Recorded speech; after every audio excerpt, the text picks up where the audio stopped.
Welcome to grip to grasp classes. Students, हमने active voice और passive voice का सिलसिला शुरू किया था। आज हम पास्ट कंटिन्यूस टेंस से कैसे पैसिव वॉइस बनाते हैं वो सीखेंगे। आपकी रिवीजन के लिए चंद बातों को फिर दोबारा यहाँ लिखते हैं, तो रिपीट करते हैं ताकि आपको याद दहानी हो जाए पिछली बातों की। सबसे पहले आप ये ज़हन में बात रखें कि जो भी कोई सेंटेंस होता है, एक सेंटेंस के अंदर सब्जेक्ट, वर्ब और ऑब्जेक्ट होता है। मेन जो सेंटेंस है उसके अंदर ये तीन चीज़ें पाई जाती हैं।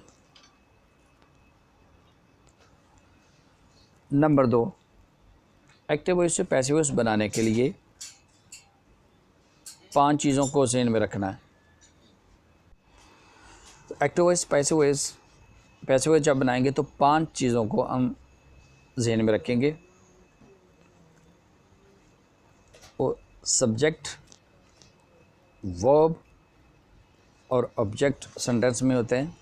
सबसे पहले ऑब्जेक्ट को सब्जेक्ट की जगह पे लेकर आएंगे, ये पहला काम।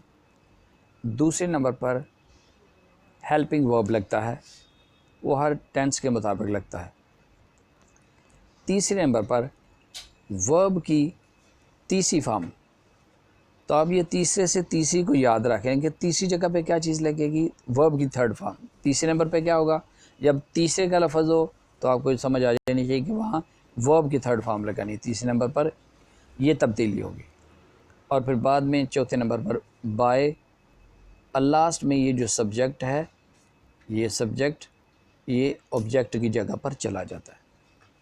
ये तब्दीली हम करते आ रहे हैं और पैसिव वॉइस बनाने के लिए यही तब्दीली करते हैं। अब हम आते हैं पास्ट कंटिन्यूस टेंस से पैसिव वॉइस कैसे बनाते हैं। Let's see the examples. वो नहा रहे थे, ये है एक्टिव वॉइस। दे वर बाथिंग, दे वर बाथिंग। अब यहाँ इस सेंटेंस के अंदर ऑब्जेक्ट नहीं है। जब ऑब्जेक्ट नहीं है तो ये जो सब्जेक्ट है इसको ही पहले लिख देते हैं और एज ए ऑब्जेक्ट ही ये इस्तेमाल होता है। दे, उसके मुताबिक हमने वॉज वर लगाना होता है, हेल्पिंग वर्ब लगाना होता है। ये चूँकि प्लूरल है इसलिए वर, और कंटिन्यूस है इसलिए फिर बीइंग लगा गया, वर बीइंग।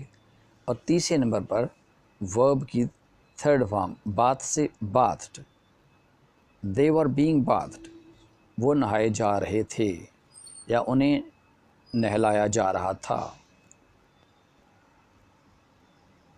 वो उनकी इज्जत कर रहे थे। अगली मिसाल लें, दे वर रिस्पेक्टिंग देम।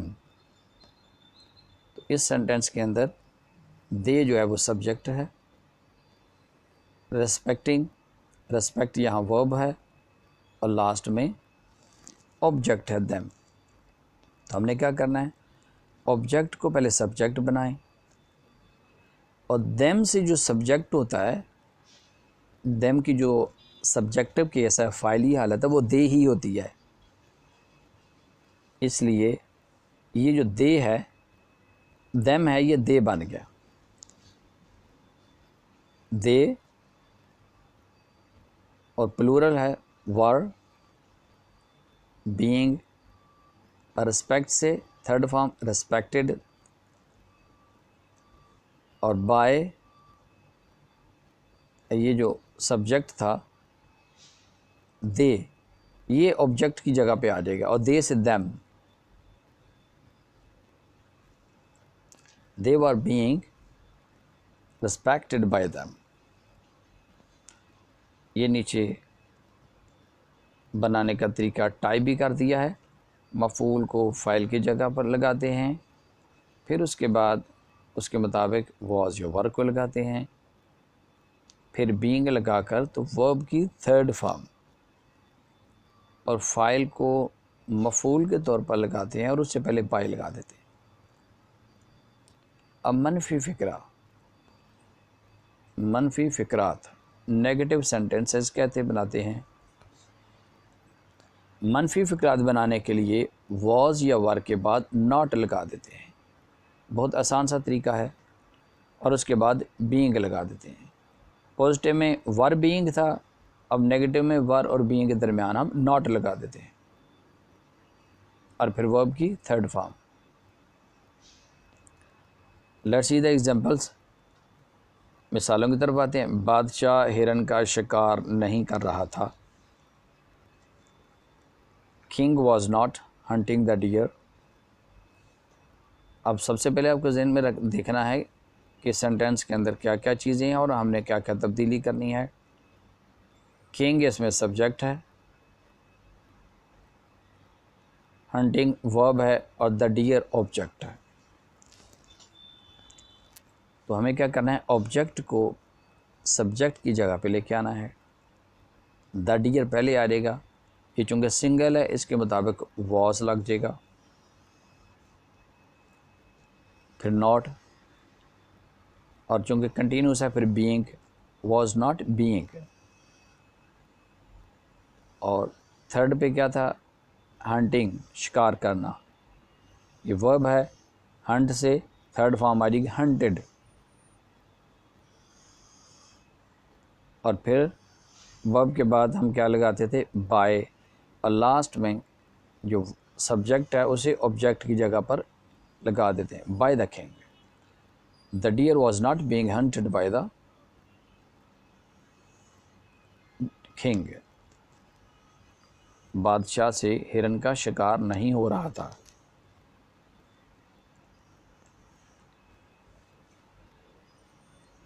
अगली मिसालें, अंधा फ़कीर पानी नहीं दे रहा था।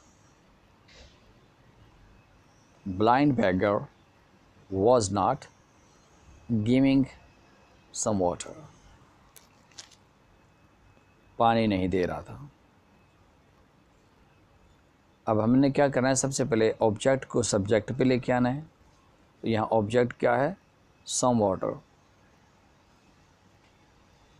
इसके साथ ये एज ए सिंगुलर है इसलिए वॉज लगेगा, वॉज नॉट बीइंग। तीसरे नंबर पे गिव से गिवन, वॉज नॉट गिवन। फिर वर्ब के बाद बाय लगा, लास्ट में जो सब्जेक्ट है ब्लाइंड beggar, उसको हमने लिखा दिया बाय द ब्लाइंड beggar।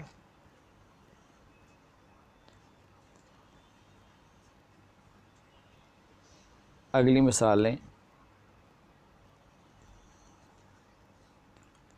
भेड़िया बकरे के पीछे नहीं भाग रहा था। Wolf was not running behind the goat. अब इसमें देखें, सब्जेक्ट वुल्फ है, रनिंग वर्ब, बिहाइंड द गोट।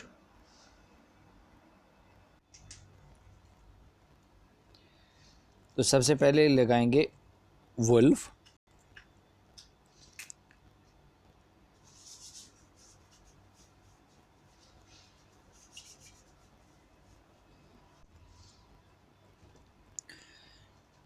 इस सेंटेंस को आपको थोड़ा सा गौर से देखना पड़ेगा। यहाँ वुल्फ सब्जेक्ट है, फिर रनिंग वर्ब है, बिहाइंड द गोट, यहाँ एक्चुअली ऑब्जेक्ट यहाँ इस्तेमाल नहीं हुआ। वुल्फ वॉज नॉट रनिंग, ये है सेंटेंस कि भेड़िया जो है नहीं भाग रहा था। बकरे के पीछे, उसको हम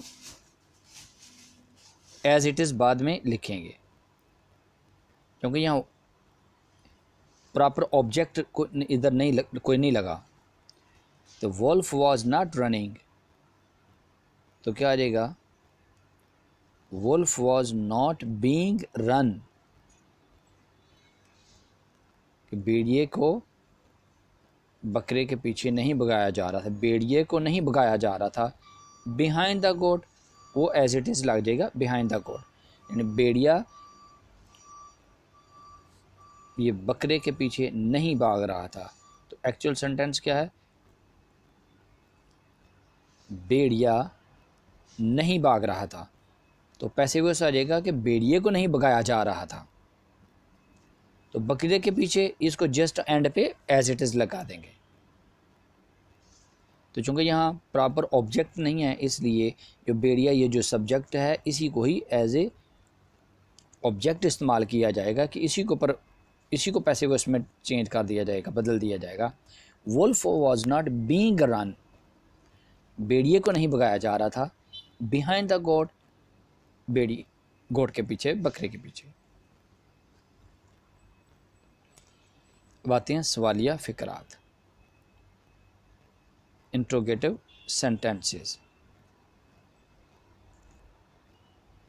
सवालिया फिक्रात बनाने के लिए वॉज या वर्क को फ़िक्रे से पहले ले आते हैं, फिर फ़ाइल जो पहले मफ़ऊल होता है उसको लगा देंगे, यानी जो ऑब्जेक्ट था जिसको हमने फ़ाइल बनाया फिर उसको लगा देंगे, दूसरे नंबर पे उसको लगा देंगे।